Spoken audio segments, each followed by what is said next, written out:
49:16, which is a reminder that our Father in heaven has us in the palm of his hand. And so as I was preparing for this message, several people came to mind, biblically speaking. And the first and foremost one was David.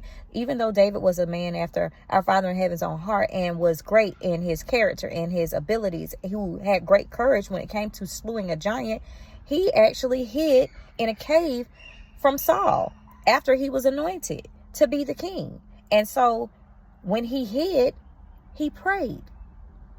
When he hid, he was fearful, but he still relied on our Father in heaven's strength and his ability to bring him through that level of fear when his faith was wavering.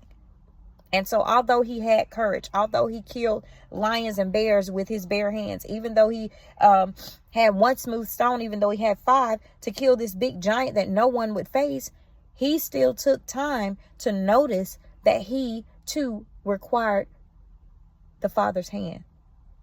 And you and I are no different, guys. And so the next person that he led me to was just remembering so many different people that had to have a level of faith. Abraham. You think about Abraham and his level of faith when he was required to sacrifice his son. This couldn't have been an easy task. And we see that. And he was rewarded greatly. And it's no other than David. He was anointed to become king, and he made it to see that kingsmanship. But at the same time, in him wavering in his faith, even though he had great courage, he still required something that was greater, which was our Father in heaven.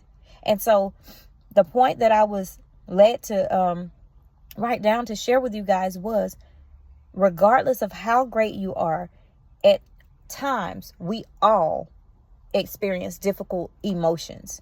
We experience different emotions. We all process differently. And depending on where you are spiritually, when you're facing these oppositions in life, you may have a fight or flight response. Or you may reflect, you knowing that you are called to be in a praying and fasting season. And so it's going to be dependent upon your attitude and your response. So what do you choose to do?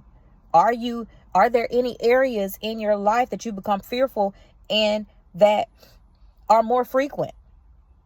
So examine these areas and hand them over to our Father and trust him, which is our best provider. And he can do beyond. He can do beyond that primary care physician that's in your life that you go to for every problematic ailment.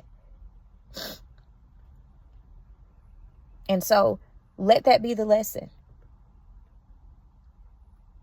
Keep the faith. We all have emotional states, and